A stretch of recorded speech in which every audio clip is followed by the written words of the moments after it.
Hi, it's Michael Senoff with Michael Senoff's HardToFindSeminars.com. The title of this interview is called Lessons from a Man Who Doubled His Income and Reduced His Stress by Switching to the HMA System. A couple weeks ago, I received an interesting letter from a man named Kory. Kory said he had tried marketing consulting on his own, and although he had a lot of skills and was great at landing $30,000 contracts, he wasn't making any real money because he was essentially promising endless work to his clients. He had since found the HMA system and is much happier. Without specific steps to outline an exact process, it's really easy to end up like Kory, with great intentions but little real income or structure. So in this audio, you'll hear all about Kory's story and how he used the HMA system to land more clients, spend less time on their marketing, and make a lot more money. You'll also hear how Kory positions himself to land high-paying clients willing to sign on to $30,000 contracts. You'll learn exactly how Kory got more HMA clients than he could handle in his first 3 days. You'll learn how to leverage off the relationships of others and get 10 times the response with half the effort. You'll learn why it's critical to get money up front and why Kory never does contingency deals. You'll learn how to set expectations from the get-go, make sure every promise is clearly spelled out in writing, and take control of the projects and priorities. You'll learn how to deal with inevitable failures that come up when dealing with clients so that you come across as professional and confident and without ever taking the blame. Kory says that before he got the HMA system, he used to become emotionally attached to his clients and felt responsible for their results. Now he realizes he needs clearly defined projects, structure, and limits. And in this audio, you'll hear his story along with all the lessons, tips, and tricks he's learned along the way. I hope you enjoy this interview. Now let's get going. How long have you known about my site? Do you remember how you even found out about it? Yeah, I think it was 2005. I was up in Canada. I had made a move up there, actually trying to make kind of a fresh start, get my business going. And I was struggling with the way I'd been doing things. It hadn't been working for me very well in terms of marketing consulting. And I was looking for solutions, and I do a lot of copywriting, and I think I found your site looking for some copywriting interviews. And I started reading the marketing consultants and kind of following the thread that you have laid out for us. And I started listening to the interviews with Richard, and it totally caught my attention because I'd been a big Jay Abraham fan for a long time, really into his work and what he's been doing. And when I heard how Richard had structured it, that's exactly what I was struggling with, was some kind of a structure to implement marketing consulting. Had you bought into or gone to any of the Abraham seminars? In 2002, I went to his $5,000 three-day event in Los Angeles. Mastermind marketing? The Mastermind, that's right. Okay, so you went to that $5,000. Were you pumped up when you came out of it? Oh my gosh, I was so pumped up. It was kind of a turning point for me. That's when I decided to kind of move away from what I had been doing, which was technology consulting. I had been building some large websites for some Fortune 500 companies and making pretty good money at it. But I'd been doing it for a couple of years, and it's really very frustrating to try and make things happen with a big company. You get layers of bureaucracy, and the smart things you know should happen on a website are just buried by everyone's opinion about how the graphics should look, and so it was kind of frustrating. And my passion has always been small business owners.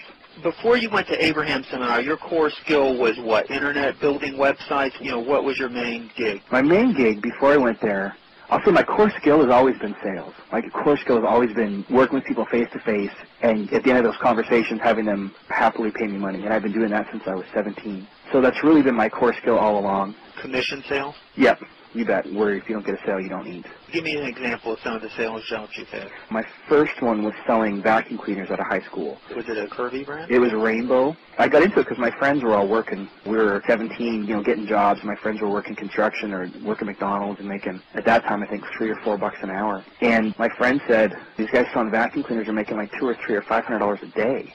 And I was like, you got to be kidding me. So he took me to a presentation, and of course, the guys presenting were recruiting new salespeople. And the brothers of who owned this franchise were making, I don't know, about $200,000 a year selling vacuum cleaners. Was it an incredible vacuum cleaner? It was a great vacuum cleaner. I mean, I totally believed in the product. And so I set off, and I was just terrible. My first presentation, I didn't really know what to do at all.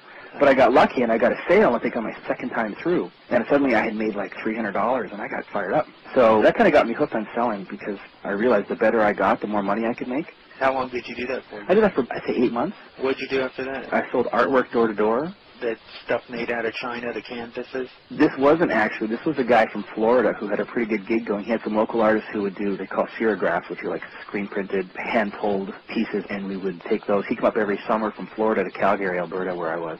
and we'd sell them door to door, and he'd recruit this team of art students and people who were into art to sell them, and he paid us $10 an hour to go around door to door plus a commission. And so he sat us down, and the first day he put on a Brian Tracy closing techniques tape. That was our training, basically. Yes, how'd that go? Were you making some good money? It was okay. It was better than working for someone else, better than working for a flat rate.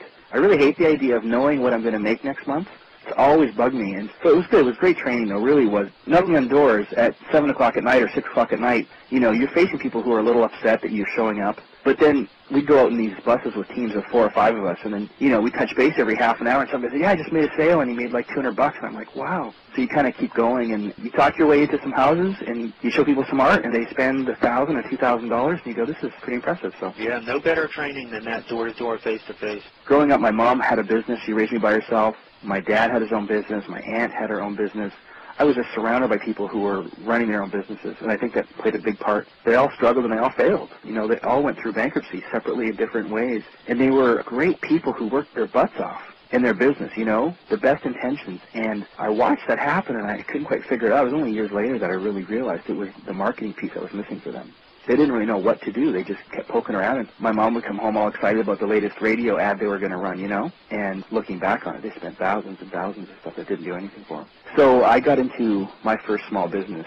I bought my sign shop in '93, and so it was my first business, and it was basically a little hole in the wall, and this guy had been hand lettering signs for businesses. So we gave him $1,500, and he gave us some brushes and some paint cans and said, see you later. I think he left town the next day. But my partner and I, we were now in business, and our business was helping other business owners advertise through their signage and stuff. So I learned kind of trial by fire, you know, how to get customers. I learned about customers that order a bunch of stuff and they don't pay.